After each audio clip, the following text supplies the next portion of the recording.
NASA and the University of Maryland embody these characteristics in their work every day to ensure we keep moving forward in space exploration. NASA's next launch will be the Orion capsule, which is scheduled to take off from the Kennedy Space Center in September of 2018. The Aerospace Engineering Department at UMD does research in the wind tunnel on aerodynamic forces that help launch rockets.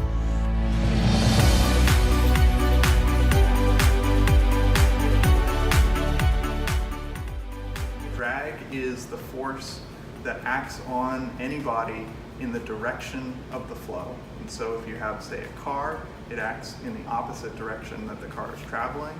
And in the case of a rocket, if you have it going up, drag acts down. Lift is the force that acts perpendicular to the direction of flow. So if you have an airplane going from right to left, you would see that lift goes up. For a rocket, you don't really have very much lift. You have thrust from the engine that's pushing the rocket up. And then the other big contributing factors are the amount of weight of the rocket. That's going to affect how fast it can go. So when you launch a capsule like the Orion capsule, it starts off on the ground and pushes through the atmosphere. So if you're standing around normally, you wave your hand, you don't really feel anything going through the air. But rockets like these get going at very, very high speeds. So the higher speed you go, the more force you feel from moving through the air.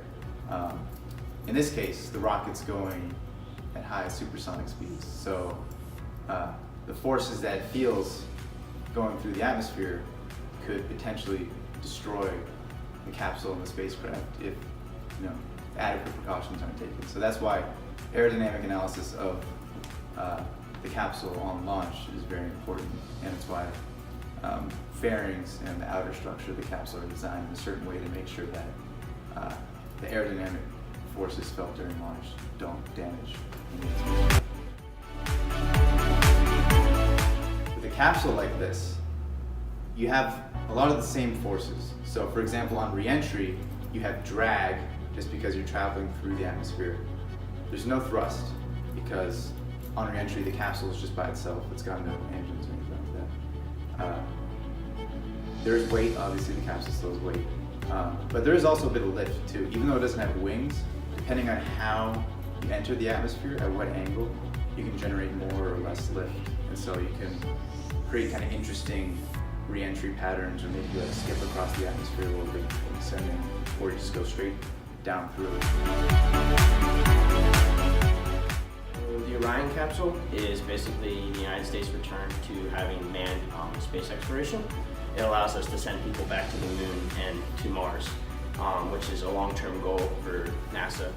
To learn more about NASA and the Orion capsule, visit www.nasa.gov or connect with them on social media.